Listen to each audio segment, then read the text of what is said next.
ತಂದೆಯವರೇ.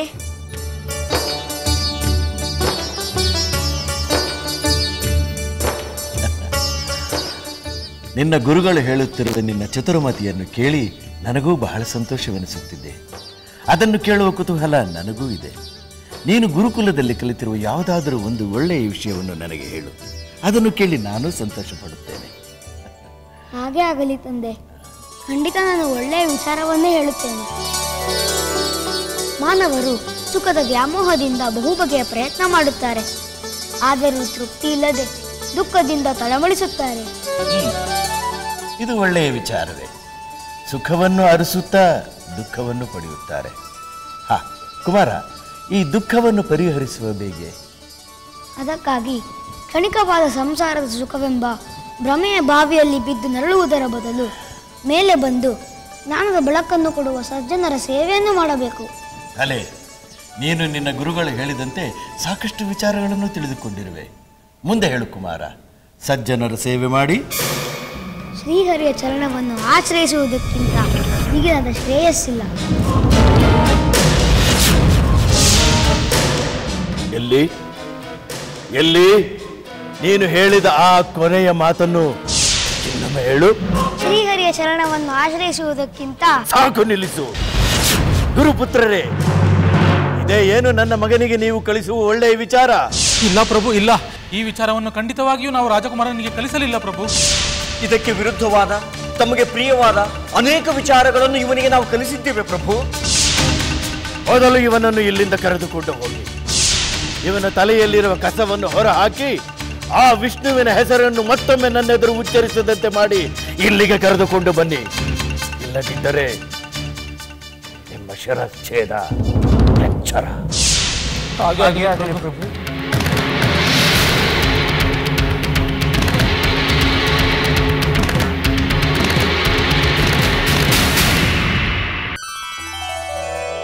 ಶಿಷ್ಯರೇ, ಹೀಗೆ ತನ್ನ ಮಗನೇ ಹರಿಭಕ್ತನಾದುದು ಹಿರಣ್ಯಕಶಿಪುವಿಗೆ ಆಘಾತವನ್ನು ಆಕ್ರೋಶವನ್ನು ಉಂಟು ಮಾಡಿತು.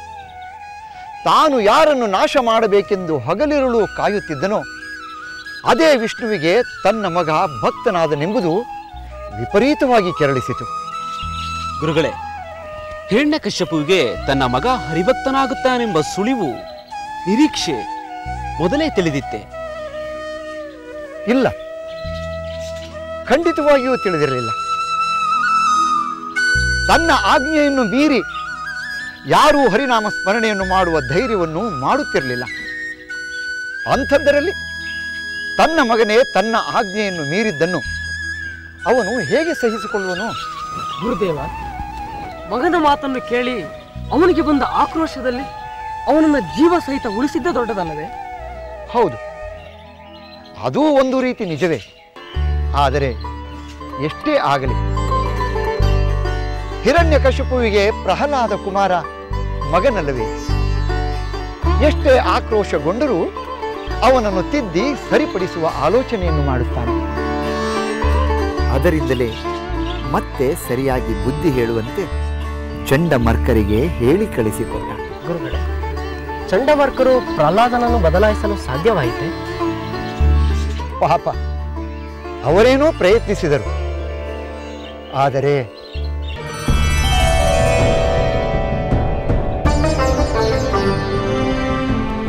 ಪ್ರಹ್ಲಾದ ಕುಮಾರ, ನೀನು ಎಷ್ಟು ಒಳ್ಳೆಯ ಹುಡುಗ, ಸುಳ್ಳಾಡುವುದಿಲ್ಲ ತಾನೆ? ನಾವು ನಿನಗೆ ವಿಷ್ಣು ಭಕ್ತಿಯನ್ನು ಹೇಳಿಕೊಟ್ಟಿಲ್ಲ ಅಲ್ಲವೇ? ಇಲ್ಲ ಗುರುಗಳೇ, ನೀವು ಹೇಳಿಕೊಟ್ಟಿಲ್ಲ. ನಿಮ್ಮ ತಂದೆ ಕೇಳಿದರೆ ಅವರೆದುರು ಇದೇ ಮಾತನ್ನು ಹೇಳುವೆ ತಾನೆ? ನಾನು ಎಂದು ಯಾರ ಬಳಿಯಲ್ಲೂ ಸುಳ್ಳು ಹೇಳುವುದಿಲ್ಲ ಗುರುಗಳೇ. ಅಬ್ಬಾ, ಈಗ ನಮಗೆ ಜೀವ ಉಳಿಸಿಕೊಳ್ಳುವ ಮಾರ್ಗವಿದೆ. ಮಗು ಪ್ರಹ್ಲಾದ, ಈಗ ನೀನು ನಮಗೆ ಇನ್ನೊಂದು ಸತ್ಯವನ್ನು ಹೇಳಬೇಕು. ಇಲ್ಲಿರುವ ಯಾವ ಶಿಷ್ಯರಿಗೂ ಇಲ್ಲದ ವಿಷ್ಣು ಭಕ್ತಿಯನ್ನು ನಿನಗೆ ಯಾರು ಹೇಳಿಕೊಟ್ಟರು? ಹೌದು ಮಗು, ನಿನಗೆ ವಿಷ್ಣು ಭಕ್ತಿ ಸಲ್ಲದು. ನಾವಂತೂ ವಿಷ್ಣು ಭಕ್ತಿ ನಿನಗೆ ಹೇಳಿಕೊಟ್ಟಿಲ್ಲ. ಯಾರು ಹೇಳಿಕೊಟ್ಟರು? ಗುರುಗಳೇ, ಪರಮ ಸ್ವತಂತ್ರನು ಸರ್ವಕರ್ತನೂ ಆದ ಶ್ರೀಹರಿಯೇ ಸರ್ವಬುದ್ಧಿ ಪ್ರೇರಕ. ಬೇರೆ ಯಾರೋ ಪ್ರೇರಕನೆಂದು ತಾನೇ ಕರ್ತನೆಂಬ ಭ್ರಮೆ ಉಳ್ಳವರಿಗೆ ಅನಿಸುತ್ತದೆ. ಶ್ರೀಹರಿಯ ಅನುಗ್ರಹವಾದರೆ ನಾನು ನನ್ನದು ಎಂಬ ಮೋಹ ನಾಶವಾಗುತ್ತದೆ. ನೀನು ನಿನ್ನದು ಎಂಬ ದ್ವೇಷ ನಾಶವಾಗುತ್ತದೆ. ಅನಂತ ಮಹಿಮನಾದ ಶ್ರೀಹರಿಯ ಸ್ವರೂಪ ಜ್ಞಾನ ಬ್ರಹ್ಮಾದಿಗಳಿಗೂ ಅಗೋಚರ. ಆ ಸ್ವಾಮಿಯೇ ನನಗೆ ತನ್ನಲ್ಲಿ ಭಕ್ತಿಯನ್ನು ಪ್ರೇರಿಸಿದ. ಯಾವ ಪ್ರಯತ್ನವೂ ಇಲ್ಲದೆ ನನ್ನ ಮನಸ್ಸು ಸದಾ ಶ್ರೀಹರಿಯ ನಾಮಸ್ಮರಣೆ ಮಾಡುತ್ತದೆ. ಅಯ್ಯೋ ಅಯ್ಯಯ್ಯೋ, ಸಾಕು ಮಗು. ನಿನ್ನ ತಲೆಯಲ್ಲಿ ತುಂಬಿರುವ ವಿಷ್ಣುವಿನ ಹೆಸರನ್ನು ತೆಗೆದು ಹಾಕು. ನಾವು ಏನು ಹೇಳಿಕೊಡುತ್ತೇವೋ ಅದನ್ನು ಮಾತ್ರ ನೀನು ಹೇಳಬೇಕು. ಇಲ್ಲಿ ನಿನ್ನ ತಂದೆಯೇ ಸರ್ವತಂತ್ರ ಸ್ವತಂತ್ರ, ನಿನ್ನ ತಂದೆಯೇ ಸರ್ವಶ್ರೇಷ್ಠ. ಹೌದು ಪ್ರಹ್ಲಾದ ಕುಮಾರ, ರಾಜಕುಮಾರನೆಂದು ನಿನ್ನನ್ನು ದಾಕ್ಷಿಣ್ಯ ತೋರದೆ ದಂಡಿಸುತ್ತೇವೆ. ನಾವು ಹೇಳಿಕೊಟ್ಟದ್ದನ್ನು ಮಾತ್ರ ನಿಮ್ಮ ತಂದೆಯವರು ಹೇಳಬೇಕು. ನಿನಗೆ ಸರಿಯಾದ ಪಾಠವನ್ನು ಕಲಿಸುತ್ತೇನೆ.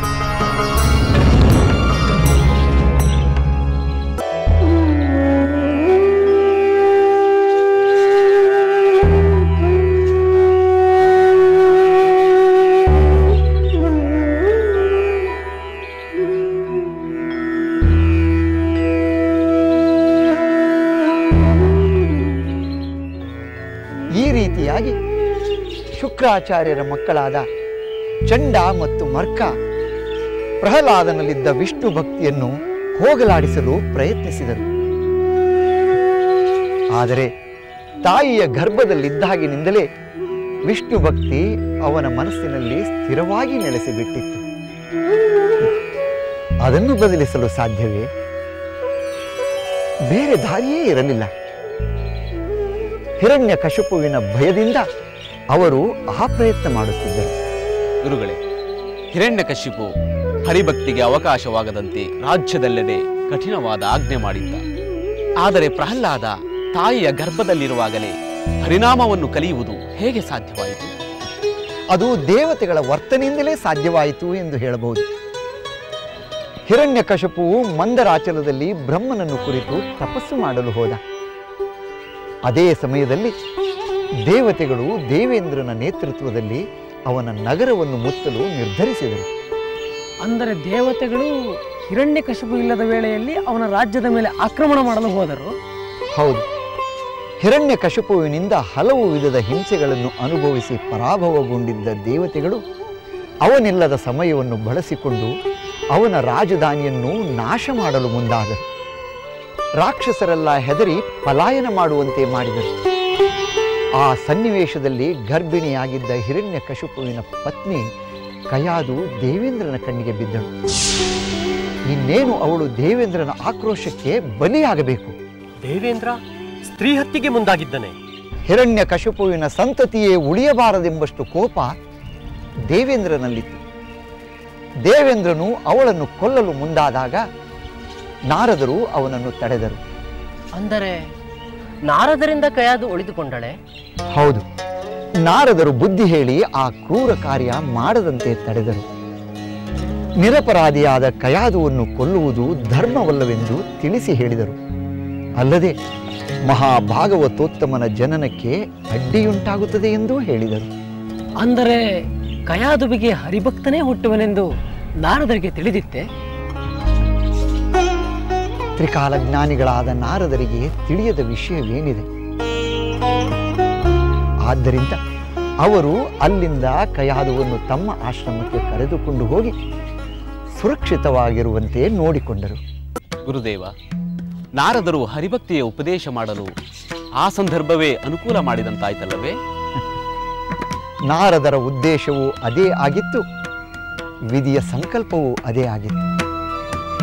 ಏಕೆಂದರೆ ತನ್ನ ದುಷ್ಟತನದಿಂದ ಅಟ್ಟಹಾಸದಿಂದ ಮೆರೆಯುತ್ತಿದ್ದ ಹಿರಣ್ಯಕಶಿಪುವನ್ನು ಮಟ್ಟ ಹಾಕಲು ಅವನ ಮಗನೇ ಹರಿಭಕ್ತನಾಗಿ ಜನಿಸುವುದು ಅತ್ಯಂತ ಅಗತ್ಯವಾಗಿತ್ತು.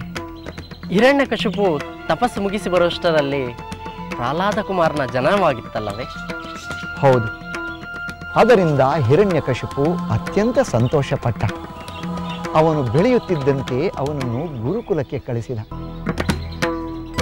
ಆದರೆ ತನ್ನ ಮಗನ ಹೃದಯದಲ್ಲಿ ತನ್ನ ಪರಮ ವೈರಿ ಹರಿಯೇ ನೆಲೆಸಿದ್ದಾನೆ ಎಂಬುದು ಮಗ ಮೊದಲ ಸಲ ಗುರುಕುಲದಿಂದ ಬಂದಾಗಲೇ ಅವನಿಗೆ ಅರಿವಾದದ್ದು. ಅವನನ್ನು ಮತ್ತೆ ತಿದ್ದಿ ಸರಿಪಡಿಸುವಂತೆ ಗುರುಕುಲಕ್ಕೆ ಕಳಿಸಿದ.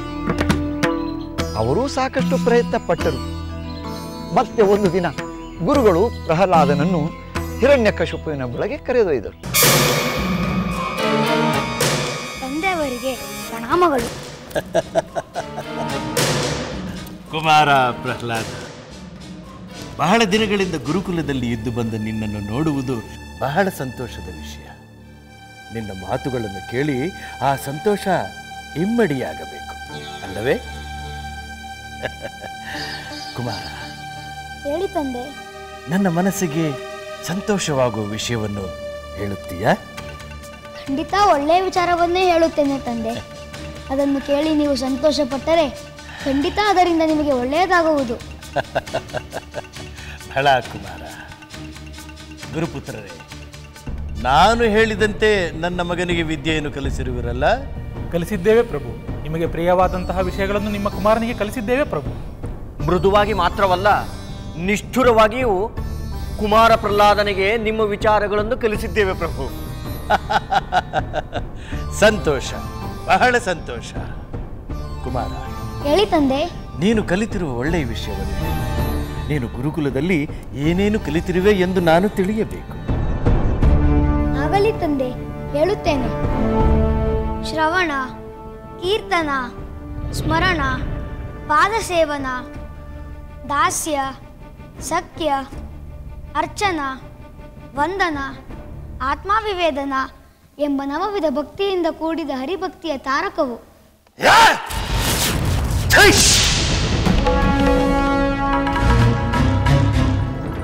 ಸಾಕು ಮಾಡು ನಿನ್ನ ಈ ಹರಿಭಕ್ತಿಯ ಪ್ರಲಾಪವನ್ನು. ನಾನು ಕೇಳಿದ್ದು ನೀನು ಗುರುಕುಲದಲ್ಲಿ ಏನೇನು ಕಲಿತೆ ಎಂದು, ಅದನ್ನು ಹೇಳು. ಹರಿಭಕ್ತಿ ಅಂತರಂಗದಲ್ಲಿ ಸದಾ ಇರುವುದೇ ಎಲ್ಲ ಕಲಿಕೆಯ ಫಲ. ಎಲ್ಲ ದುರ್ಮತಿಗಳೇ, ಇದೇ ಏನು ನನ್ನ ಮಗನಿಗೆ ನೀವು ಕಲಿಸಿಕೊಟ್ಟಿರುವ ವಿದ್ಯೆ? ನನ್ನ ಕಡುವೈರಿಯಾದ ಆ ಹರಿಯನ್ನು ಹೊಗಳೋದೇ ನೀವು ಕಲಿಸಿಕೊಟ್ಟಿರುವ ವಿದ್ಯೆ ಏನು? ಛೈ! ನೀವು ನನ್ನ ಮಗನ ಬುದ್ಧಿಯನ್ನು ಕೆಡಿಸಿರುವುದಕ್ಕಾಗಿ ನಿಮಗೆ ಯಾವ ಶಿಕ್ಷೆ ಕೊಟ್ಟರೂ ಅದು ಕಡಿಮೆಯೇ. ಪ್ರಭು ಪ್ರಭು ದಯ ತೋರಿ ಪ್ರಭು. ತಮ್ಮ ಪುತ್ರ ಹೇಳುತ್ತಿರುವುದನ್ನು ನಾವು ಖಂಡಿತವಾಗಿಯೂ ಕಲಿಸಿಲ್ಲ ಪ್ರಭು. ನಾವು ಕಲಿಸಿಲ್ಲ, ಬೇರೆಯವರು ಕಲಿಸಿಲ್ಲ ಪ್ರಭು. ನಿಮ್ಮ ಪುತ್ರನಿಗೆ ಹರಿಭಕ್ತಿಯು ಜನ್ಮದಿಂದಲೇ ಬೆಳೆದು ಬಂದಿರುವಂತಿದೆ. ಇದರಲ್ಲಿ ನಮ್ಮ ತಪ್ಪೇನೂ ಇಲ್ಲ ಪ್ರಭು. ನಮ್ಮ ಮೇಲೆ ಆಕ್ರೋಶ ತೋರಬೇಡಿ ಪ್ರಭು. ದಯಮಾಡಿ ಶಾಂತರಾಗಿ. ಬೇಕಾದರೆ ತಮ್ಮ ಪುತ್ರನನ್ನೇ ಕೇಳಿ ಪ್ರಭು. ಇವನು ಹೇಳುತ್ತಿರುವ ವಿಷಯವನ್ನು ನಾವು ಖಂಡಿತವಾಗಿಯೂ ಹೇಳಿಲ್ಲವೆಂದು ಅವನೇ ಹೇಳುತ್ತಾನೆ. ಪ್ರಹ್ಲಾದ, ನಿನ್ನ ಗುರುಗಳು ನಿನಗೆ ಹೇಳಿಕೊಟ್ಟಿಲ್ಲ. ಆದರೂ ನನ್ನ ಕಡುವೈರಿಯಾದ ಆ ಹರಿಯನ್ನು ಹೊಗಳುವ ಕೆಟ್ಟ ಬುದ್ಧಿ ನಿನಗೇಕೆ ಬಂತು? ತಂದೆ, ನಾನು ಹೇಳುತ್ತಿರುವ ಈ ವಿಚಾರವನ್ನು ಈ ಗುರುಗಳು ನನಗೆ ಕಲಿಸಿಲ್ಲವೆಂಬುದು ಸತ್ಯ. ನನ್ನ ಕಾರಣವಾಗಿ ಇವರನ್ನು ದಂಡಿಸಬೇಡಿ. ಸದ್ಯ ಬದುಕಿದೆವು. ನಿನಗೆ ಈ ಹರಿಭಕ್ತಿಯನ್ನು ಕಲಿಸಿದವರು ಯಾರು? ತಂದೆ, ಹರಿಭಕ್ತಿ ಹುಟ್ಟಲು ಆ ಶ್ರೀಹರಿಯ ಅನುಗ್ರಹವೇ ಕಾರಣ. ನನಗಿಲ್ಲದ, ನನ್ನ ರಾಜ್ಯದಲ್ಲಿ ಯಾರಿಗೂ ಇಲ್ಲದ ನನ್ನ ಕಡುವೈರಿಯಾದ ಆ ಹರಿಯ ಭಕ್ತಿ ನಿನಗೇಕೋ? ತಂದೆ, ವೇದವನ್ನು ಪಠಿಸಿದರೆ ಪ್ರಯೋಜನವಿಲ್ಲ. ಹರಿಯನ್ನು ಭಜಿಸದೆ ಇಂದ್ರಿಯಗಳಿಗೆ ದಾಸರಾಗಿ ವೃಥಾ ಬದುಕು ಸವಿಸುವ ಅಜ್ಞಾನಿಗಳಿಗೆ ಶ್ರೀಹರಿಯ ಮಹಿಮೆ ಅರ್ಥವಾಗುವುದಿಲ್ಲ. ನೀಚ ಬಾಲಕ, ನನ್ನನ್ನು ಅಜ್ಞಾನಿ ಎಂದು ಕರೆಯುವಷ್ಟು ಸೊಕ್ಕೆ ನಿನಗೆ? ಯಾರಲ್ಲಿ? ಇವನನ್ನು ನನ್ನ ಮಗನೆಂಬ ಯಾವುದೇ ಕರುಣೆ ತೋರದೆ ಕೊಂದು ಬಿಡಿ. ಅವನನ್ನು ಕೊಂದು ಬಿಡಿ. ಹಿರಣ್ಯಾಕ್ಷನನ್ನು ಹಂದಿಯ ರೂಪದಲ್ಲಿ ಕೊಂದ ಆ ಮಾಯಾವಿ ಹರಿನಾಮ ಸ್ಮರಣೆ ಮಾಡುತ್ತಿರುವ ಇವನ ಉದ್ದಟತನವನ್ನು ನಾನೆಂದಿಗೂ ಕ್ಷಮಿಸಲಾರೆ. ಇಲ್ಲ, ಇವನು ನನ್ನ ಪುತ್ರನಲ್ಲ, ನನ್ನ ಪುತ್ರನ ರೂಪದಲ್ಲಿರುವ ಶತ್ರು. ತಂದೆಗೆ ಅಹಿತವಾಗುವುದನ್ನು ಮಾಡುವ ಯಾವುದೇ ಪುತ್ರನನ್ನು ಕೊಂದು ಬಿಡಬೇಕೆಂಬುದೇ ನೀತಿ. ಇವನು ನನ್ನ ವಂಶಕ್ಕೆ ಅಂಟಿದ ಕಳಂಕ, ಅದನ್ನು ತೊಳೆಯಬೇಕು. ಅವನನ್ನು ಬೇರು ಸಹಿತ ಕಿತ್ತೊಗೆಯಬೇಕು. ಇವನ ಮೇಲೆ ಯಾವುದೇ ಮಮಕಾರವನ್ನು ತೋರಿಸಬೇಡಿ. ವಿಷವನ್ನು ಕೊಡಿ. ವಿಷ ಸರ್ಪಗಳಿಂದ ಕಚ್ಚಿಸಿ, ಆನಗಳಿಂದ ತುಳಿಸಿ, ಭಕ್ತದಿಂದ ತಳ್ಳಿ, ಹೇಗಾದರೂ ಇವನನ್ನು ಕೊಂದು ಬಿಡಿ. ಉಳಿಸಬೇಡಿ.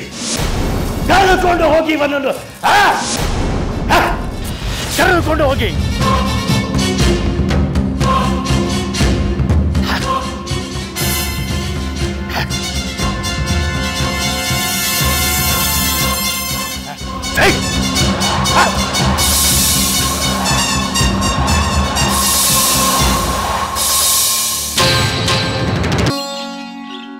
ಶಿಷ್ಯರೇ, ಹೀಗೆ ಪ್ರಹ್ಲಾದನ ಭಕ್ತಿಯನ್ನು ಹೋಗಲಾಡಿಸಲು ಎಷ್ಟೇ ಪ್ರಯತ್ನ ಪಟ್ಟರೂ ಸಾಧ್ಯವಾಗದಿದ್ದುದರಿಂದ ಅವನನ್ನು ಕೊಲ್ಲುವಂತೆ ತನ್ನ ಭಟರಿಗೆ ಆಜ್ಞೆ ಮಾಡಿದ. ಗುರುಗಳೇ, ಕೊಲ್ಲಲು ಆಜ್ಞೆ ಮಾಡಿದ ಆ ಹಿರಣ್ಯಕಶಿಪುವಿಗೆ ಮಗನೆಂಬ ಮಮಕಾರವೂ ಬಾಧಿಸಲಿಲ್ಲವೇ? ಇಲ್ಲ, ಬಾಧಿಸಲಿಲ್ಲ.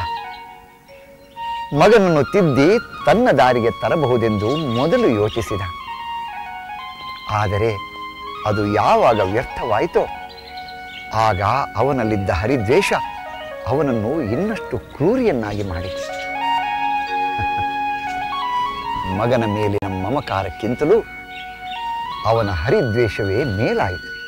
ಗುರುದೇವ, ತನ್ನ ತಪಸ್ಸು, ತಾನು ಪಡೆದ ವರಗಳು, ತನ್ನ ಸಾಮರ್ಥ್ಯ ಯಾವುದರಿಂದಲೂ ಹರಿಭಕ್ತಿಯನ್ನು ನಾಶ ಮಾಡುವುದು ಸಾಧ್ಯವಿಲ್ಲವೆಂಬುದನ್ನು ಅರಿತುಕೊಳ್ಳದ ಹಿರಣ್ಯಕಶಿಪು ಎಂತಹ ಅವಿವೇಕಿ! ಹೌದು ಶಿಷ್ಯರೇ, ರೋಷ ಆಕ್ರೋಶಗಳಿಗೆ ಒಳಗಾದವನಲ್ಲಿ ವಿವೇಕ ಇಲ್ಲವಾಗುತ್ತದೆ. ತನಗೆ ಹೆದರಿ ಲೋಕದ ಜನರೆಲ್ಲ ಹರಿಭಕ್ತಿಯನ್ನು ಮರೆತು ಬಿಡುತ್ತಾರೆಂದು ಅವನು ಭ್ರಮೆಗೊಂಡಿದ್ದ. ತನ್ನ ಮಗನನ್ನೇ ಕೊಲ್ಲಲು ಮುಂದಾದ ತನಗೆ ಲೋಕಗಳೆಲ್ಲ ಹೆದರಿ ಶರಣಾಗುವರೆಂದು ನಿರೀಕ್ಷೆ ಮಾಡಿದ್ದ. ಗುರುದೇವ, ಒಂದು ವೇಳೆ ಹಿರಣ್ಯಕಶಿಪು ಪ್ರಹ್ಲಾದನನ್ನು ಕೊಲ್ಲಿಸಲು ವಿಫಲನಾದರೆ ಆಗ ಲೋಕದಲ್ಲಿ ಹರಿಭಕ್ತ ವೃದ್ಧಿಯಾಗಲು ಅವಕಾಶವಾಗುವುದಲ್ಲವೇ? ವಿಧಿ ಸಂಕಲ್ಪ ಹರಿಚಿತ್ತ ಅದೇ ಆಗಿದ್ದರೆ ದೈತ್ಯರಾಜನ ಆಜ್ಞೆ ನಿರರ್ಥಕವಾಗಲೇಬೇಕು. ಈ ಲೋಕದಲ್ಲಿ ಹುಟ್ಟಿದ ಯಾರೇ ಆದರೂ ತಾನೇ ಸರ್ವೇಶ್ವರ, ತಾನೇ ಸಮರ್ಥ ಎಂಬ ಅಹಂಕಾರದಿಂದ ಬೀಗಿದರೆ ಅಂಥವನ ಗರ್ವ ಅಡಗಿ ಸೋಲೊಪ್ಪಲೇಬೇಕು. ಭಗವಂತನ ಶಕ್ತಿಯ ಮುಂದೆ ಮಾನವ, ದಾನವ, ದೇವತೆಗಳ ಶಕ್ತಿಯೂ ಕೂಡ ಅಲ್ಪವೆನ್ನುವ ಸತ್ಯ ಜಗತ್ತಿಗೇ ತಿಳಿಯಬೇಕು. ಗುರುದೇವ, ಪ್ರಹ್ಲಾದನನ್ನು ಕೊಲ್ಲುವ ಭಟರ ಪ್ರಯತ್ನಗಳು ಹೇಗೆ ವಿಫಲವಾದವು? ಹಿರಣ್ಯಕಶಿಪುವಿನ ಭಟರು ಪ್ರಹ್ಲಾದನನ್ನು ಕೊಲ್ಲಲು ಮುಂದಾದಾಗ ಅವನು ಅಂಜಲಿಲ್ಲ, ಅಳುಕಲಿಲ್ಲ. ಕಾಯುವವನು ಅವನೇ, ಕೊಲ್ಲುವವನು ಅವನೇ ಎಂದು ಹರಿನಾಮ ಸ್ಮರಣೆಯಲ್ಲಿ ಮೈಮರೆತಿದ್ದ.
ಭಜಿಸುತ್ತೀರಿ ಭಯವೆಲ್ಲಿರುವುದೋ ಹರಿಭಕುತನಿಗೆ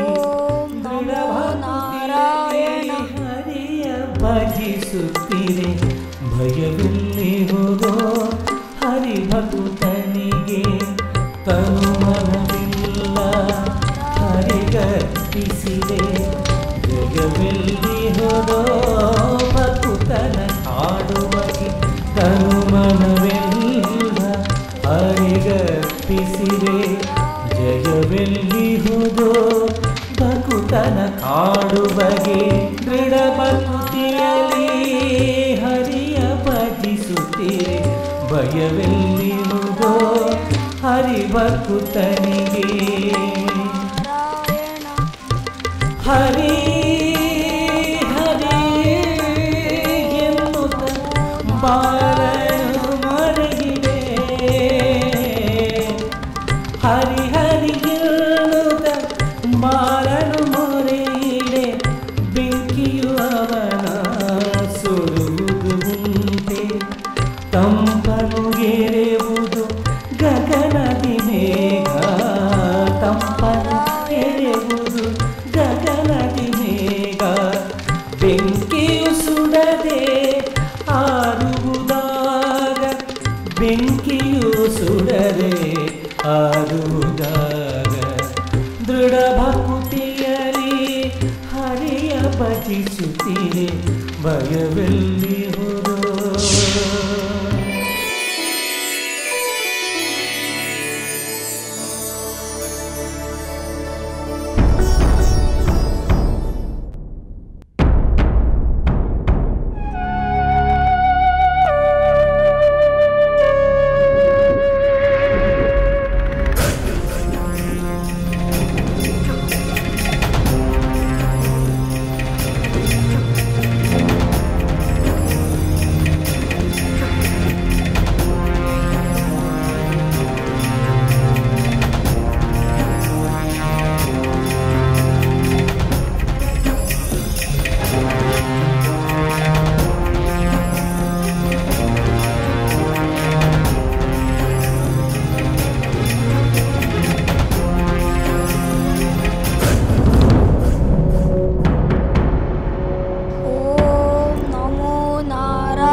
ಶೇಷಶಯನ ಭಕ್ತಿಯ ಮಾಡುವ ಬಾಲಗೆ ಹಾವಿನ ವಿಷದ ಭಯವೇ ಶೇಷಶಯನ ಭಕ್ತಿಯ ಮಾಡುವ ಬಾಲಗೆ ಹಾವಿನ ವಿಷದ ಭಯವೇ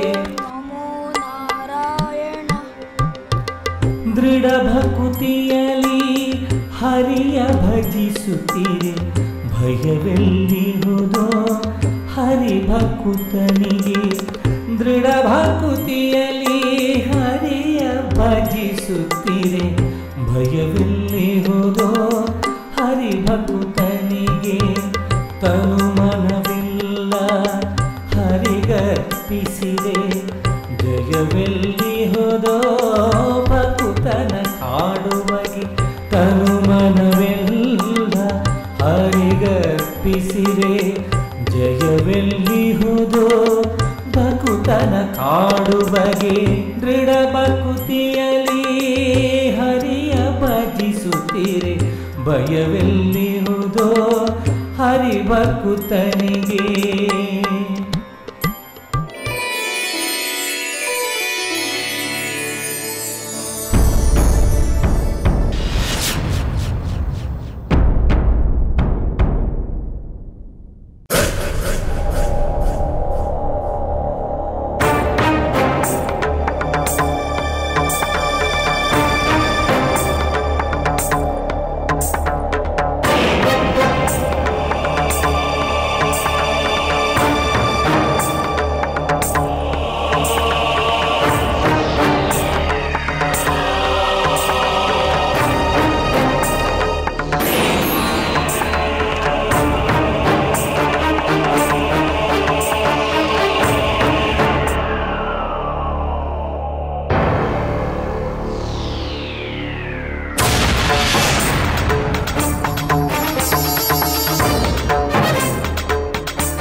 ಕರುಣೆಯ ಹರಿಯ ಸ್ಮರಣೆ ಮಾಡುವ ಮೊಸಳೆಯು ಸೆಳೆದಿದ ಗಜವನ್ನು ಉಳಿಸಿದ ಕರುಣೆಯ ಹರಿಯ ಸ್ಮರಣೆ ಮಾಡುವ ಹರಿಭಕ್ತನ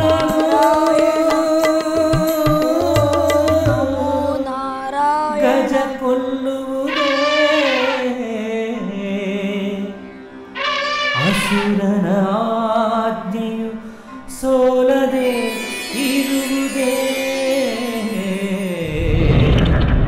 ಸೋಲದೆ ಇರುವುದೇ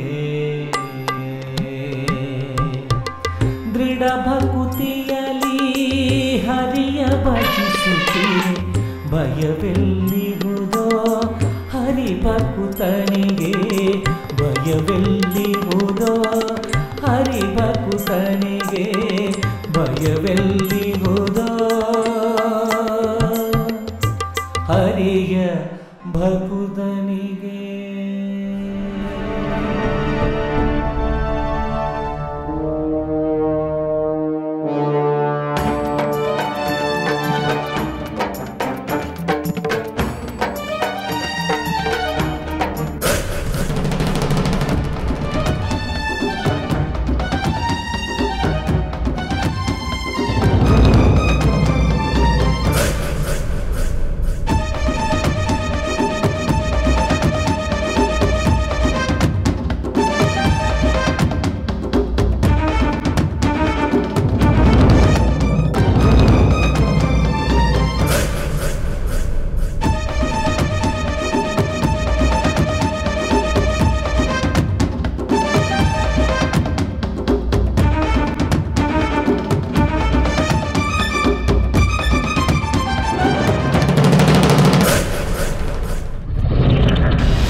ಶಿಷ್ಯರೇ, ಈ ರೀತಿಯಾಗಿ ಹಿರಣ್ಯಕಶಿಪುವಿನ ಭಟರು ಪ್ರಹ್ಲಾದನನ್ನು ಕೊಲ್ಲಲು ಹಲವು ಪ್ರಯತ್ನಗಳನ್ನು ಮಾಡಿದರೂ ಅವೆಲ್ಲ ವಿಫಲವಾದವು.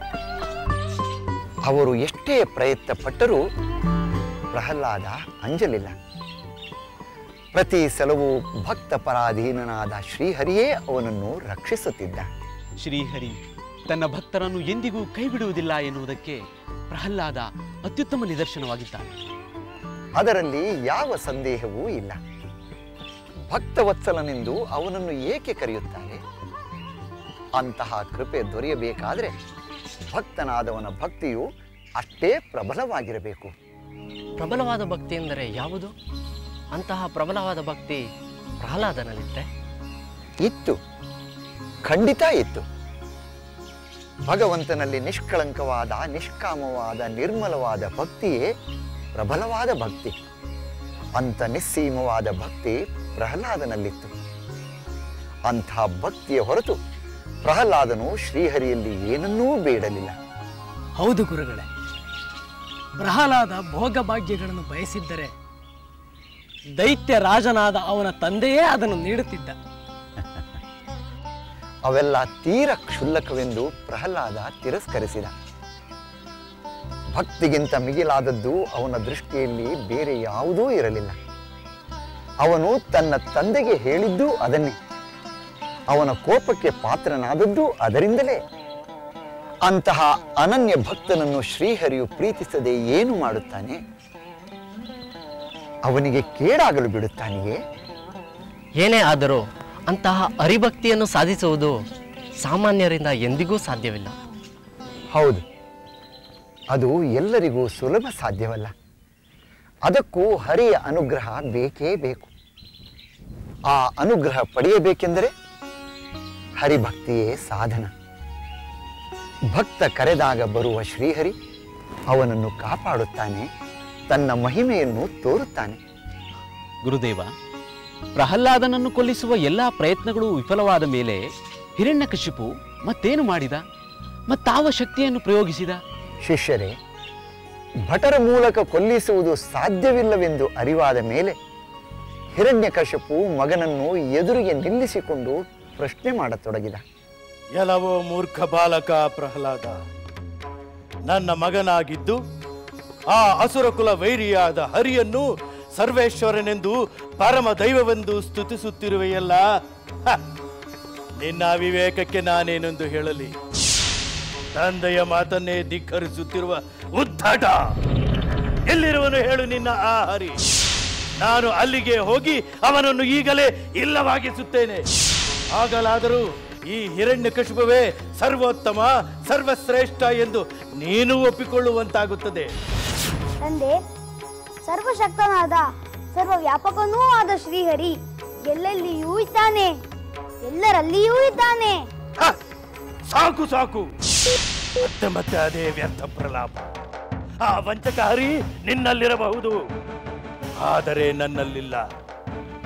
ಸರ್ವವ್ಯಾಪಿ ಎಂದು ಹೇಳುವ ಆ ನಿನ್ನ ಹರಿ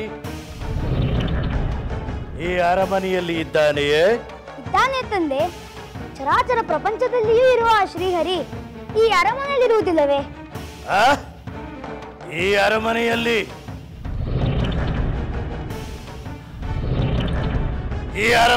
ಎಲ್ಲಿದ್ದಾನೆ? ಎಲ್ಲಾ ಕಡೆಯೂ ಇದ್ದಾನೆ ತಂದೆ. ಎಲ್ಲ ಕಡೆಯಲ್ಲೂ ಇರುವ ಹರಿ ನನ್ನ ಕಣ್ಣಿಗೆ ಕಾಣಿಸುತ್ತಿಲ್ಲ. ಭಕ್ತಿಯಿಂದ ಕೂಗಿದರೆ ಅವನು ಖಂಡಿತ ಕಾಣುತ್ತಾನೆ ತಂದೆ. ಮುಚ್ಚು ಬಾಯ್, ಸಾಧ್ಯವಿಲ್ಲ, ಎಂದಿಗೂ ಸಾಧ್ಯವಿಲ್ಲ. ನಾನು ನನ್ನ ವೈರಿಯನ್ನು ಭಕ್ತಿಯಿಂದ ಕರೆಯಬೇಕೆ? ಇಲ್ಲ, ನಾನು ಆ ಹರಿಯನ್ನು ಎಲ್ಲವೋ ಹೇಳಿ ಹರಿ ಬಾ ಎಂದು ಪಂಥ ಆಹ್ವಾನ ನೀಡಿ ಆಕ್ರೋಶದಿಂದ ಕರೆಯುತ್ತೇನೆ. ಹೇಳು, ಎಲ್ಲಿರುವನು ನಿನ್ನ ಹರಿ? ಈ ಕಂಬದಲ್ಲಿರುವನೇ? ಈ ಕಂಬದಲ್ಲಿರುವನೇ? ಈ ಕಂಬದಲ್ಲಿರುವನೇ? ಇಲ್ಲ, ಈ ಕಂಬದಲ್ಲಿರುವನೇ? ಇರುವನು ತಂದೆ. ಈ ಕಂಬದಲ್ಲಿರುವನೇ? ಆ ಕಂಬದಲ್ಲೂ ಇರುವನು ತಂದೆ. ಈ ಕಂಬದಲ್ಲಿ ಇರುವನೇ? ಇರುವನು ತಂದೆ. ಈ ಕಂಬದಲ್ಲಿ? ಇರುವನು ತಂದೆ. ಈ ಕಂಬದಲ್ಲಿ? ಇರುವನು ತಂದೆ. ಆ ಕಂಬದಲ್ಲಿ? ಅಲ್ಲಿಯೂ ಇರುವನು ತಂದೆ. ಸರಿ, ಆ ವಂಚಕ ಹರಿಯು ಈ ಕಂಬದಲ್ಲಿದ್ದರೆ ಅವನನ್ನು ಈಗಲೇ ಬಡಿದುಕೊಳ್ಳುತ್ತೇನೆ.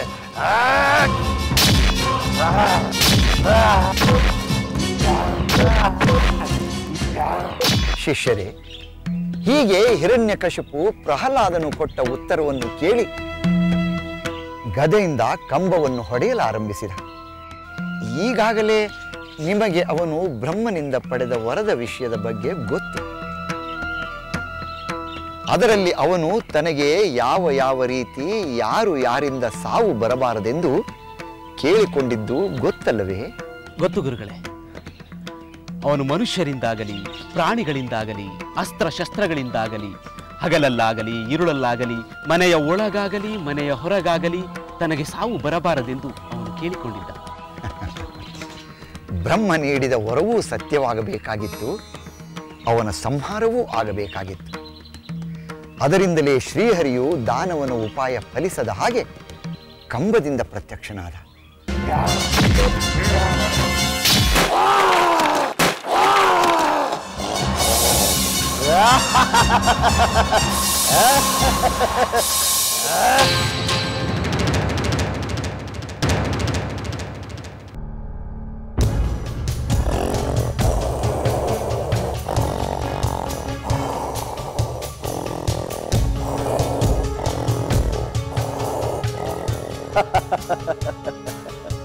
ಭಲೆ ಪ್ರಹ್ಲಾದ, ಭಲೆ. ನಿನ್ನನ್ನು ಮಗನಾಗಿ ಪಡೆದದ್ದು ಸಾರ್ಥಕವಾಯಿತು. ನನ್ನ ಕಡುವೈರಿಯನ್ನೇ ತೋರಿಸಿಬಿಟ್ಟೆಯಲ್ಲ. ಲೋಕಲೋಕಗಳಲ್ಲೂ ಹುಡುಕಿದರೂ ಸಿಗದ ಈ ಮಾಯಾವಿಯನ್ನು ನನ್ನ ಅರಮನೆಯ ಕಂಬದಲ್ಲೇ ಕಾಣುವಂತೆ ಮಾಡಿದೆ.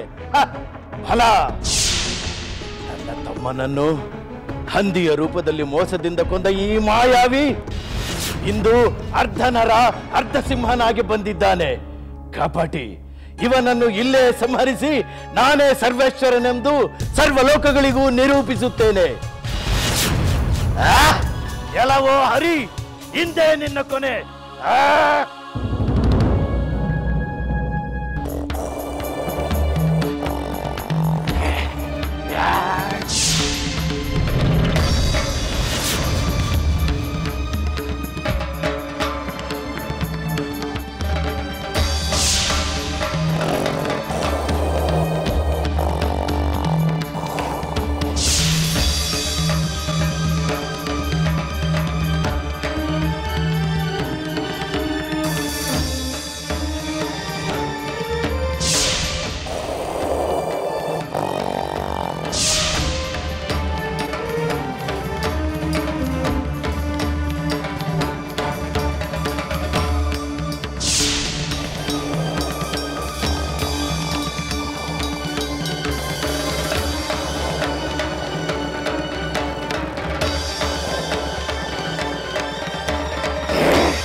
ನಮಿಪೆವು ನಿನಗೆ ನರಸಿಂಹ ಕರುಣೆಯ ತೋರು ನರಸಿಂಹ ನಮಿಪೆವು ನಿನಗೆ ನರಸಿಂಹ ಕರುಣೆಯ ತೋರು ನರಸಿಂಹ ಕರುಣೆಯ ತೋರು ನರಸಿಂಹ ನಮಿಪೆವು ನಿನಗೆ ಬಾಲನ ಮೊರೆಗೆ ನರಸಿಂಹ ಕಂಬದಿ ಬಂದೆಯ ನರಸಿಂಹ ದುರುಳನ ಅಳಿಸಿ ನರಸಿಂಹ ತರಳನ ಪೊರೆದೆ ನರಸಿಂಹ ಬಾಲನ ಮೊರೆಗೆ ಕಂಬದಿ ಬಂದೆಯ ನರಸಿಂಹ ದುರುಳನ ಅಳಿಸಿ ತರಳನ ಪೊರೆದೆ ನರಸಿಂಹ ನಮಿಪೆವು ನಿನಗೆ ನರಸಿಂಹ ಕರುಣೆಯ ತೋರು ನರಸಿಂಹ ಕರುಣೆಯ ತೋರು ನರಸಿಂಹ ನಮಿಪೆವು ನಿನಗೆ ನರಮೃಗರೂಪನೆ ನರಸಿಂಹ ವರದಾಯಕನೇ ನರಸಿಂಹ ಶಾಂತನಾಗು ನರಸಿಂಹ ಶಾಂತನಾಗು ನರಸಿಂಹ ಭಕುತರ ಸಲಹು ನರಸಿಂಹ ನಮಿಪೆವು ನಿನಗೆ ನರಸಿಂಹ ಕರುಣೆಯ ತೋರು ನರಸಿಂಹ ನಮಿಪೆವು ನಿನಗೆ ನರಸಿಂಹ ಕರುಣೆಯ ತೋರು ನರಸಿಂಹ ಕರುಣೆಯ ತೋರು ನರಸಿಂಹ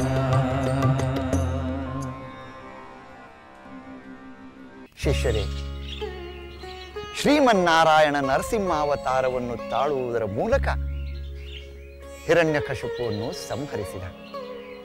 ತಾನು ಪಡೆದ ವರದಿಂದ ತನ್ನನ್ನು ಸಂಹರಿಸಲು ಯಾರಿಗೂ ಸಾಧ್ಯವಿಲ್ಲವೆಂದು ಭಾವಿಸಿಕೊಂಡಿದ್ದ. ತಾನು ಅಮರನಾಗಿ ಬಿಟ್ಟೆ ಎಂದುಕೊಂಡಿದ್ದ. ಅವನು ಪಡೆದ ವರ ನಿಷ್ಪ್ರಯೋಜಕ ಎಂದು ಆ ಶ್ರೀಹರಿಯು ನಿರೂಪಿಸಿ ತನ್ನ ಮಹಿಮೆಯನ್ನು ತೋರಿದ. ನಿಜ ಗುರುದೇವ, ಪಾಪ ಆ ರಾಕ್ಷಸ ತನಗೆ ಮನುಷ್ಯರಿಂದಾಗಲಿ ಪ್ರಾಣಿಗಳಿಂದಾಗಲಿ ಸಾವು ಬರಬಾರದೆಂದು ಹೊರಬೇಡಿದ್ದ. ಆದರೆ ಶ್ರೀಹರಿ ಅರ್ಧ ಮಾನವ ಅರ್ಧ ಪ್ರಾಣಿಯ ನರಸಿಂಹ ರೂಪದಲ್ಲಿ ಬಂದು ಅವನನ್ನು ಸಂಹರಿಸಿದ. ಹೌದು, ಹಾಗೆಯೇ ಹಗಲಿನಲ್ಲಾಗಲಿ ഇരുಳಿನಲ್ಲಾಗಲಿ ತನಗೆ ಸಾವು ಬರಬಾರದೆಂದು ವರವನ್ನು ಕೇಳಿಕೊಂಡಿದ್ದ. ಆದರೆ ಆ ಮೂರ್ಖನಿಗೆ ಹಗಲಿಗೂ ರಾತ್ರಿಗೂ ನಡುವೆ ಸಂಧ್ಯಾಕಾಲ ಒದ್ದಿದೆ ಎಂಬ ಅರಿವಿರಲಿಲ್ಲ. ಆಯುಧಗಳಿಲ್ಲದೆ ತನಗೆ ಮರಣ ಸಂಭವಿಸುವುದಿಲ್ಲ ಎಂದುಕೊಂಡಿದ್ದ. ಅದಕ್ಕೆ ನಾರಾಯಣ ಯಾವುದೇ ಆಯುಧವನ್ನು ಬಳಸದೆ ತನ್ನ ಉಗುರುಗಳಿಂದಲೇ ಅವನನ್ನು ಸಂಹಾರ ಮಾಡಿದ. ಅದೇ ರೀತಿ ಮನೆಯ ಒಳಗೆ ಮನೆಯ ಹೊರಗೆ ತನಗೆ ಸಾವು ಬರಬಾರದೆಂದು ಹಿರಣ್ಯಕಶಿಪು ವರ ಕೇಳಿದ್ದ. ಅದಕ್ಕೆ ಶ್ರೀಹರಿ ಒಳಗೂ ಅಲ್ಲದ ಹೊರಗೂ ಅಲ್ಲದ ಹೊಸಿಲಿನ ಮೇಲೆ ಅವನ ಸಂಹಾರ ಮಾಡಿದ.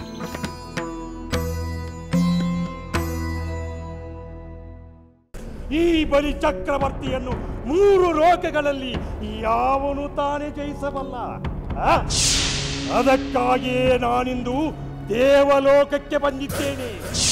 ಇಂದ್ರನ ಅಮರಾವತಿಯ ಮೇಲೆ ಆಕ್ರಮಣ ಮಾಡಿ ಜಯಿಸಿ ಸ್ವರ್ಗಾಧಿಪತಿ ಎನಿಸಿಕೊಳ್ಳುತ್ತೇನೆ.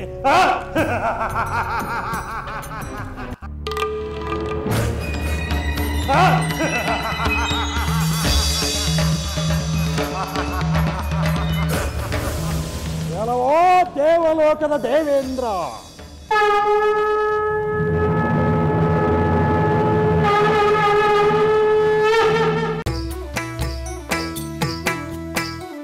ಲಂಕೆಯಲ್ಲಿನ ದುರುಳ ದರ್ಪವು ಸೀತೆ ಸಹನೆಗೆ ಸೋತಿತು.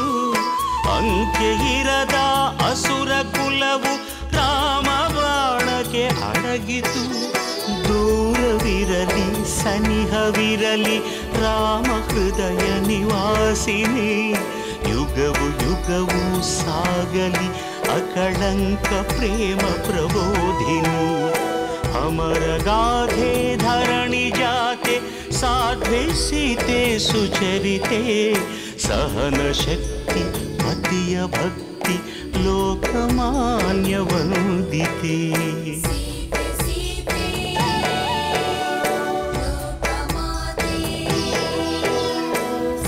ರಾಮ ಹೃದಯ ನಿವಾಸಿನಿ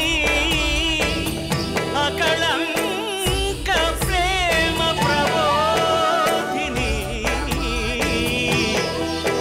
ಸೀತೆ ಮಾತೆ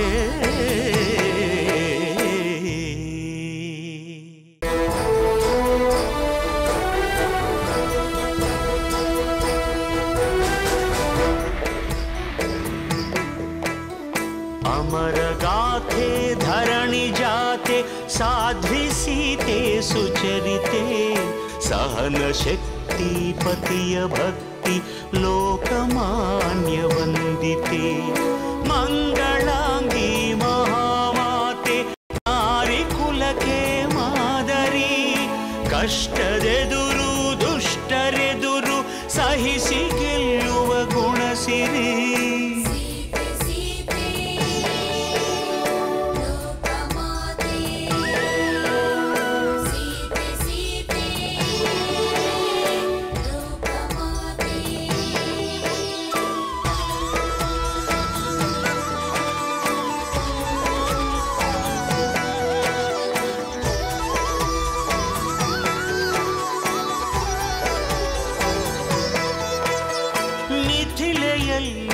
ಜನಕ ಕುಲಕ್ಕೆ ಬೆಳಕು ತಂದ ಜಾನಕಿ ಸ್ವಯಂವರದಿ ಧನುವ ಮುರಿದ ರಾಮಚಂದ್ರನ ನಾಯಕಿ ಪಟ್ಟದರಸಿಯಾಗುವಂಥ ಭಾಗ್ಯ ಸಿಗುವ ಸಮಯದಿ ದಟ್ಟ ಅಡವಿಯ ಹೊಕ್ಕಿ ನಡೆದಳು ಪತಿಯ ಜೊತೆಗೆ ಪ್ರೇಮದಿ ಪ್ರೇಮ ಪೂರ್ಣೆ ತ್ಯಾಗಶೀಲೆ ಸೂರ್ಯ ಕುಲಕ್ಕೆ ಜ್ಯೋತಿಯು ಉರಿವ ಬೆಂಕಿ ಸುಡದು ಇವಳ ನೀತಿಗಂತ ಶಕ್ತಿಯು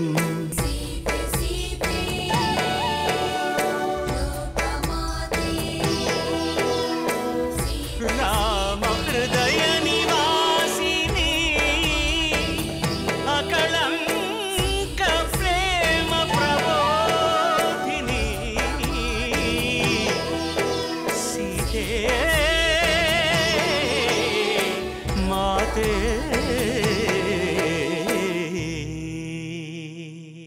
ತಂದೆಯ ಮಾತನ್ನೇ ಧಿಕ್ಕರಿಸುತ್ತಿರುವ ಉದ್ಧಾಟ ಎಲ್ಲಿರುವನು ಹೇಳು ನಿನ್ನ ಆ ಹರಿ ಸರ್ವವ್ಯಾಪಿ ಎಂದು ಹೇಳುವ ಆ ನಿನ್ನ ಹರಿ ಈ ಅರಮನೆಯಲ್ಲಿ ಇದ್ದಾನೆಯೇ ಇದ್ದಾನೆ ತಂದೆ ಈ ಕಂಬದಲ್ಲಿ ಇರುವನೇ ಇರುವನು ತಂದೆ ಈ ಕಂಬದಲ್ಲಿ ಇರುವನು ತಂದೆ ಈ ಕಂಬದಲ್ಲಿ ಇರುವನು ತಂದೆ ಆ ಕಂಬದಲ್ಲಿ ಅಲ್ಲಿಯೂ ಇರುವನು ತಂದೆ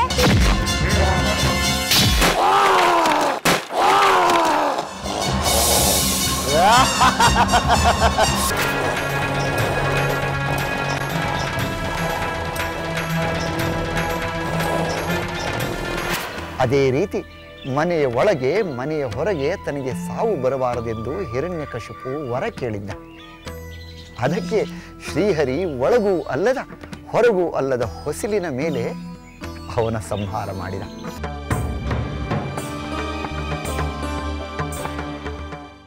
ಏನೇ ಆದರೂ ದುಷ್ಟ ಶಿಕ್ಷಕನಾದ ಭಗವಂತನು ಎಂಥ ರಾಕ್ಷಸನಾದರೂ ಅವನನ್ನು ಸಂಹರಿಸದೆ ಬಿಡುವುದಿಲ್ಲ ಎಂಬುದು ಇದರಿಂದ ಖಚಿತವಾಗುತ್ತದೆ ಗುರುಗಳೇ.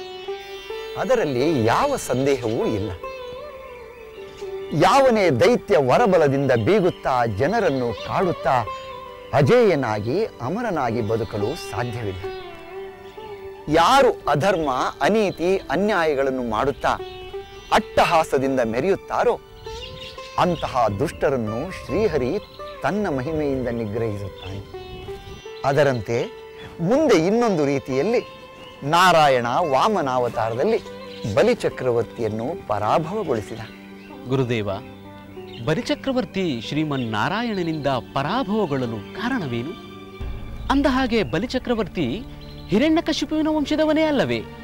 ಅವನು ಹರಿದ್ವೇಷಿ ಆಗಿದ್ದನೇ? ಇಲ್ಲ, ಖಂಡಿತ ಇಲ್ಲ. ಬಲಿ ಹಿರಣ್ಯಕಶಿಪುವಿನ ಮರಿಮಗ. ಆದರೂ ಅವನು ವಿಷ್ಣು ದ್ವೇಷಿಯಾಗಿರಲಿಲ್ಲ.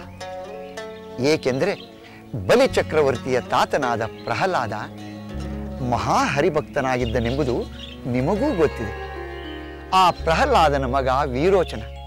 ಆ ವೀರೋಚನನ ಮಗನೇ ಬಲಿಚಕ್ರವರ್ತಿ. ತನ್ನ ತಂದೆ ಮತ್ತು ತಾತನಲ್ಲಿದ್ದ ಸಾತ್ವಿಕ ಗುಣಗಳು, ಧರ್ಮ ಪ್ರೀತಿ ಬಲಿಚಕ್ರವರ್ತಿಯಲ್ಲೂ ಇದ್ದವು. ಹೀಗಿರಲು ರಾಕ್ಷಸರ ಗುರುವಾದ ಶುಕ್ರಾಚಾರ್ಯರು ದಿಗ್ವಿಜಯ ಸಾಧಿಸುವ ವಿಶ್ವಜಿತ್ ಎಂಬ ಒಂದು ಮಹಾಯಾಗವನ್ನು ಬಲಿಯಿಂದ ಮಾಡಿಸಿದರು. ಆ ಯಾಗದ ಫಲವಾಗಿ ಬಲಿ ಮಹಾಶಕ್ತಿವಂತನಾದ. ತ್ರಿಭುವನಗಳಲ್ಲಿ ಅವನನ್ನು ಎದುರಿಸಿ ಗೆಲ್ಲುವ ವೀರರೇ ಇಲ್ಲದಂತಾದರು. ಅಷ್ಟೊಂದು ಶಕ್ತಿ ಪರಾಕ್ರಮಗಳು ಬಂದ ಮೇಲೆ ಯಾರೇ ಆದರೂ ಎಲ್ಲರನ್ನು ಗೆದ್ದು ತನ್ನ ಅಂಕೆಯಲ್ಲಿಟ್ಟುಕೊಳ್ಳಬೇಕೆಂದು ಬಯಸುವುದು ಸಹಜ. ನಿನ್ನ ಮಾತು ನಿಜ. ಖಂಡಿತ ಅಂಥ ಅಪೇಕ್ಷೆ ಬಲಿಯಲ್ಲೂ ಉಂಟಾಯಿತು. ಕೂಡಲೇ ಅವನು 3 ಲೋಕಗಳನ್ನು ಗೆಲ್ಲಬೇಕೆಂದು ಹೊರಟ.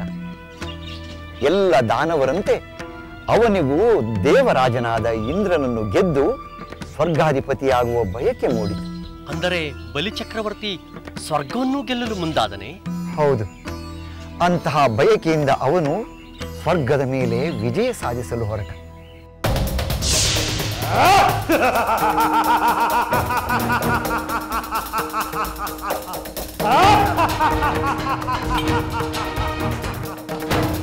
ನನ್ನ ಗುರುಗಳಾದ ಶುಕ್ರಾಚಾರ್ಯರು ನನ್ನಿಂದ ವಿಶ್ವಜಿತ್ ಯಾಗವನ್ನು ಮಾಡಿಸಿದ್ದಾರೆ. ಅದರ ಫಲದಿಂದ 3 ಲೋಕಗಳನ್ನು ಜಯಿಸಬಲ ಸಮರ್ಥನಾಗಿದ್ದೇನೆ. ದೇವ ಅಶ್ವಗಳಿಂದ ಶೋಭಿಸುವ ಅಶ್ವಗಳು, ದಿವ್ಯ ಧನಸ್ಸು, ಅಕ್ಷಯ ಬತ್ತಳಿಕೆ, ಅಭೇದ್ಯ ಕವಚ ದೊರಕಿರುವಾಗ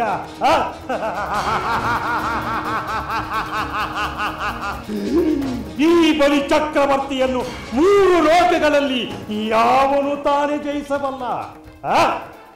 ಅದಕ್ಕಾಗಿಯೇ ನಾನಿಂದು ದೇವಲೋಕಕ್ಕೆ ಬಂದಿದ್ದೇನೆ.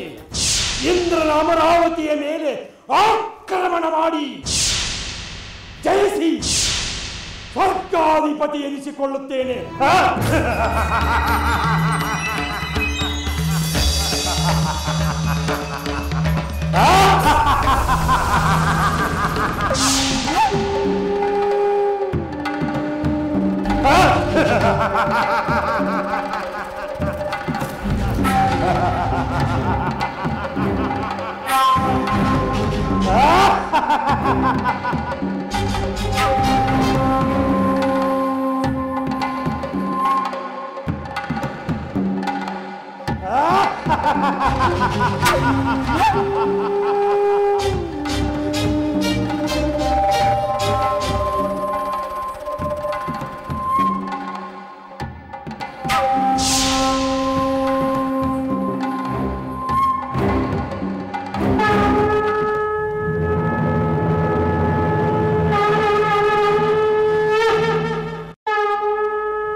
ಎಲ್ಲವೋ ದೇವಲೋಕದ ದೇವೇಂದ್ರ,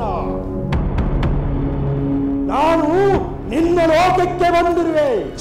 ನಿನ್ನನ್ನು ಗೆಲ್ಲಲೆಂದೇ ಬಂದಿರುವೆ.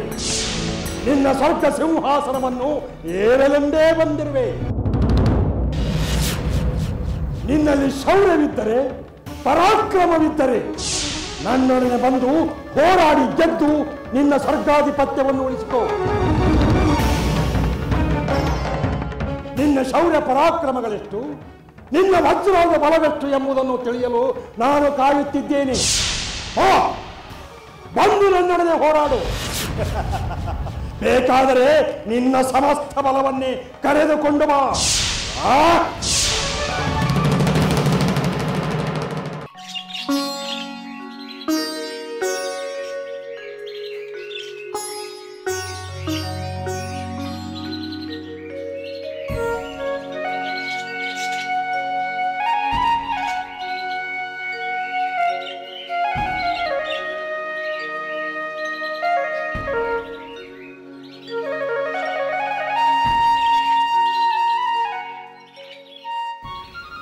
ಶಿಷ್ಯರೇ, ಹೀಗೆ ಬಲಿಚಕ್ರವರ್ತಿ ಇಂದ್ರನ ಅಮರಾವತಿಯನ್ನು ಗೆಲ್ಲಲು ದೇವಲೋಕವನ್ನು ಪ್ರವೇಶ ಮಾಡಿದ. ಅದಕ್ಕೆ ಮೊದಲು ಗುರು ಶುಕ್ರಾಚಾರ್ಯ ಮತ್ತು ತಾತ ಪ್ರಹ್ಲಾದನ ಆಶೀರ್ವಾದ ಬೇಡಿದ. ಪ್ರಹ್ಲಾದ ಬಾಣದ ಹೂಮಾಲೆಯನ್ನು ನೀಡಿದ. ಗುರು ಶುಕ್ರಾಚಾರ್ಯ ಶಂಖವನ್ನು ಕೊಟ್ಟು ಹರಸಿದ. ಗುರುಗಳೇ, ಶುಕ್ರಾಚಾರ್ಯರಾಗಲಿ ಪ್ರಹ್ಲಾದನಾಗಲಿ ದೇವಲೋಕವನ್ನು ಗೆಲ್ಲುವನೆಂದು ಹೊರಟ ಬಲಿಯನ್ನ ಆಕ್ಷೇಪಿಸಲಿಲ್ಲವೇ? ಅದು ಹೇಗೆ ಸಾಧ್ಯ? ಶುಕ್ರಾಚಾರ್ಯರು ಬಲಿಯಿಂದ ವಿಶ್ವಜಿತ್ ಯಾಗವನ್ನು ಮಾಡಿಸಿದ್ದು ಅವನ ಗೆಲುವಿಗಾಗಿಯೇ ಅಲ್ಲವೇ? ಅಂದ ಮೇಲೆ ದಿಗ್ವಿಜಯಕ್ಕೆ ಹೊರಟ ಅವನಿಗೆ ಆಶೀರ್ವದಿಸದೆ ಇನ್ನೇನು ಮಾಡಲು ಸಾಧ್ಯ? ಬಲಿಚಕ್ರವರ್ತಿ ಹಿರಿಯರ ಆಶೀರ್ವಾದ ಪಡೆದು ಅಸ್ತ್ರಶಸ್ತ್ರ ಸಜ್ಜಿತನಾಗಿ ಮಹಾಬಲವಂತನಾಗಿ ಇಂದ್ರಪುರಿಯನ್ನು ಮುತ್ತಲು ಹೋದ. ಗುರುದೇವ, ದೇವೇಂದ್ರನಿಗೆ ತನ್ನ ಮೇಲೆ ಆಕ್ರಮಣ ಮಾಡಲು ಬಲಿಚಕ್ರವರ್ತಿ ಬರುತ್ತಿರುವ ವಿಷಯ ತಿಳಿಯಿತೆ? ತಿಳಿಯದೇ ಉಂಟೆ? ಬಲಿಚಕ್ರವರ್ತಿ ದೇವಲೋಕವನ್ನು ಗೆಲ್ಲಲು ಬರುತ್ತಿರುವ ವಿಷಯ ಅವನಿಗೆ ಖಂಡಿತ ತಿಳಿಯಿತು. ಬಲಿ ಸ್ವರ್ಗದ್ವಾರದಲ್ಲಿ ನಿಂತು ತನ್ನ ಶಂಖವನ್ನು ಊದುವುದರ ಮೂಲಕ ಯುದ್ಧಕ್ಕೆ ಆಹ್ವಾನ ನೀಡಿದ. ಆ ಶಂಖನಾದದಿಂದಲೇ ಬಲಿಯ ಬಲವೇನೆಂದು ತಿಳಿದು ಹೋಯಿತು. ಇಂದ್ರ ಭಯಗೊಂಡ. ಆ ಶಂಖನಾದದಿಂದಲೇ ಬಲಿಯ ಬಲವೇನೆಂದು ತಿಳಿದು ಹೋಯಿತು. ಇಂದ್ರ ಭಯಗೊಂಡ. ಇದೇನು? ಬಲಿಚಕ್ರವರ್ತಿ ಸ್ವರ್ಗದ್ವಾರದಲ್ಲಿ ನಿಂತು ನನಗೆ ಯುದ್ಧಾಹ್ವಾನ ನೀಡುತ್ತಿರುವನಲ್ಲ. ಧರ್ಮ ಬಾಹಿರರು, ಯುದ್ಧ ಲೋಲಕರು, ದೈವದ್ರೋಹಿಗಳು, ಕಾಮಾಂಧರು, ದುರಹಂಕಾರಿಗಳು, ಲೋಭಿಗಳಿಗೂ ಸಿಗದ ಸ್ವರ್ಗದ್ವಾರದಲ್ಲಿ ನಿಂತು ಇವನು ಶಂಖವನ್ನು ಓದುತ್ತಿರುವನಲ್ಲ. ಇವನು ತನ್ನ ಪುಣ್ಯದ ಪ್ರಭಾವದಿಂದ ಬಲವಂತನಾಗಿ ಮಹಾ ತೇಜಸ್ವಿಯಾಗಿ ಮೆರೆಯುತ್ತಿದ್ದಾನೆ. ಇವನನ್ನು ಗೆಲ್ಲುವುದು ಖಂಡಿತ ಸಾಧ್ಯವಿಲ್ಲ.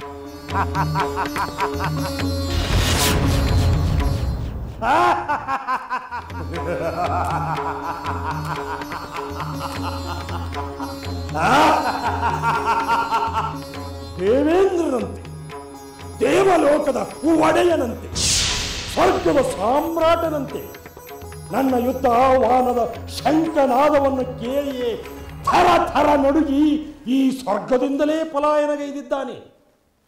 ಹೇಳಿ, ಪರಮ ಹೇಳಿ, ಇಂಥವನು ಈ ಸ್ವರ್ಗದ ಅಧಿಪತಿಯಾಗಲು ಯೋಗ್ಯನೇ? ಇದು ನನ್ನದು, ನಾನೇ ಸ್ವರ್ಗದ ಅಧಿಪತಿ. ಯುದ್ಧ ಮಾಡದೆ ಓಡಿ ಹೋದ ದೇವೇಂದ್ರನ ಬಳಿ ವಜ್ರಾಯುಧವಿತ್ತು ಏನು ಪ್ರಯೋಜನ? ದೇವರಾಜನಾದ ದೇವೇಂದ್ರನೇ ನನ್ನನ್ನು ಎದುರಿಸಿ ಗೆಲ್ಲಲಾರದೆ ಹೋದ ಅಂದ ಮೇಲೆ ನನಗಿನ್ನಾರೋ ಸಾಟಿ? ತ್ರಿಭುವನಗಳಲ್ಲಿ ನನ್ನನ್ನು ಎದುರಿಸಿ ಗೆಲ್ಲಬಲ್ಲವರಾರು, ನಿಲ್ಲಬಲ್ಲವರಾರು? ತ್ರಿಲೋಕಗಳಿಗೆಲ್ಲ ನಾನೇ ಒಡೆಯ. ಈ ಬಲಿಚಕ್ರವರ್ತಿಯೇ ಪ್ರಭು, ಈ ಬಲಿಚಕ್ರವರ್ತಿಯೇ ಪ್ರಭು.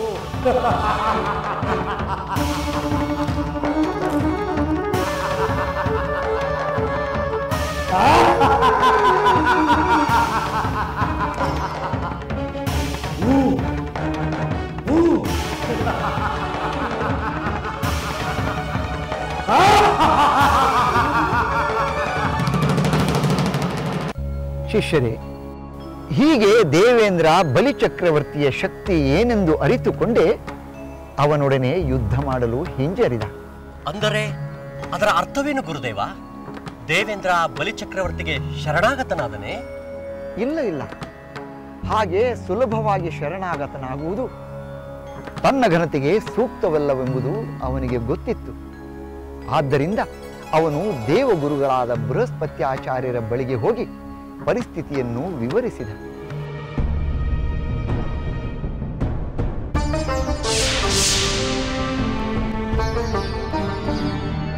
ಗುರುದೇವ,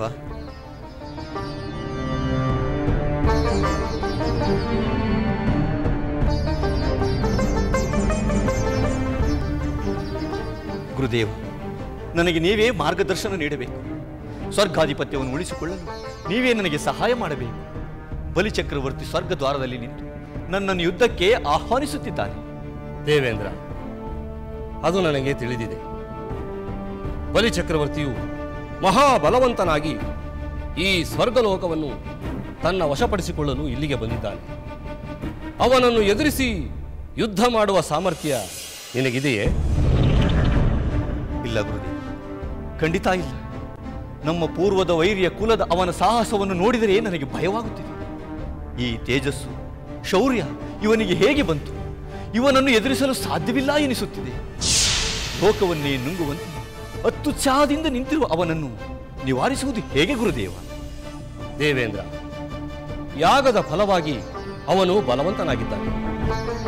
ಗುರು ಶುಕ್ರಾಚಾರ್ಯರ ಕೃಪೆಯಿಂದ ತೇಜಸ್ವಿಯಾಗಿದ್ದಾನೆ. ಅವನನ್ನು ಎದುರಿಸಿ ನಿಲ್ಲುವುದು ಅಸಾಧ್ಯವೇ ಸರಿ. ಅದು ಸಾಧ್ಯವಾಗುವುದಾದರೆ ಶ್ರೀಹರಿಯಿಂದ ಮಾತ್ರ. ಆದರೆ ಗುರುದೇವ, ಅವನೀಗಾಗಲೇ ಸ್ವರ್ಗಕ್ಕೆ ಬಂದು ಬಿಟ್ಟಿರುವನಲ್ಲ, ಏನು ಮಾಡುವುದು? ಈಗಲೇ ಶ್ರೀಹರಿಯ ಮೊರೆ ಹೋಗಿ ಅವನನ್ನು ಎದುರಿಸಲು ಸಾಧ್ಯವೇ? ತಕ್ಷಣಕ್ಕೆ ಸಾಧ್ಯವಿಲ್ಲ ದೇವೇಂದ್ರ. ಕಾಲ ಕೂಡಿ ಬರುವವರೆಗೂ ನೀವುಗಳು ಕಾಯಲೇಬೇಕು. ಶ್ರೀಹರಿ ಬಲಿಯನ್ನು ಎದುರಿಸಿ ನಿಲ್ಲುವ ಸಾಮರ್ಥ್ಯ ಕಾಲ ಬರುವವರೆಗೂ ದೇವತೆಗಳೆಲ್ಲರೂ ಅವನ ಕೈಗೆ ಸಿಗದಂತೆ ಮರೆಯಾಗಿರುವುದು ಕ್ಷೇಮ. ಅಂದರೆ ನಾವು ಸ್ವರ್ಗಲೋಕವನ್ನೇ ತ್ಯಜಿಸಿ ಹೋಗಬೇಕೆ? ಅನ್ಯ ಮಾರ್ಗವಿಲ್ಲ ದೇವೇಂದ್ರ. ಶ್ರೀಹರಿಯ ಕೃಪೆಯಾಗುವವರೆಗೂ ನೀವೆಲ್ಲ ಈ ಸ್ವರ್ಗಲೋಕವನ್ನು ಬಲಿಗೆ ಒಪ್ಪಿಸಿ ಮರೆಯಾಗಿರುವುದು ಕ್ಷೇಮ. ಇದೊಂದೇ ಮಾರ್ಗವೇ ಗುರುದೇವ? ಹೌದು, ಬೇರೆ ದಾರಿ ಇಲ್ಲ ದೇವೇಂದ್ರ. ಗುರುದೇವ, ಸುರಲೋಕದ ಅಧಿಪತ್ಯವನ್ನು ಮರಳಿ ಪಡೆಯುವುದು ಹೇಗೆ? ಯಾವಾಗ? ದೇವೇಂದ್ರ, ಯಾವ ಗುರು ಶುಕ್ರಾಚಾರ್ಯರ ಅನುಗ್ರಹದಿಂದ ಆ ಬಲಿಯು ಸುರಲೋಕದ ಅಧಿಪತ್ಯವನ್ನು ನಿನ್ನಿಂದ ಕಸಿದುಕೊಳ್ಳುತ್ತಾನೆಯೋ ಅದೇ ಗುರುವಿನ ಮಾತನ್ನು ನಿರ್ಲಕ್ಷಿಸುವುದರ ಮೂಲಕ ತಾನು ಗಳಿಸಿದ್ದನ್ನೆಲ್ಲ ಕಳೆದುಕೊಳ್ಳುವ ಕಾಲ ಬಂದೇ ಬರುತ್ತದೆ. ಅಲ್ಲಿಯವರೆಗೆ ನೀನು ಮತ್ತು ನಿನ್ನ ಪರಿವಾರ ಅವನ ಕೈಗೆ ಸಿಗದಂತೆ ಜನೋಲೋಕದಲ್ಲಿ ನೆಲೆಸಿ. ಅಪ್ಪಣೆ ಗುರುದೇವ.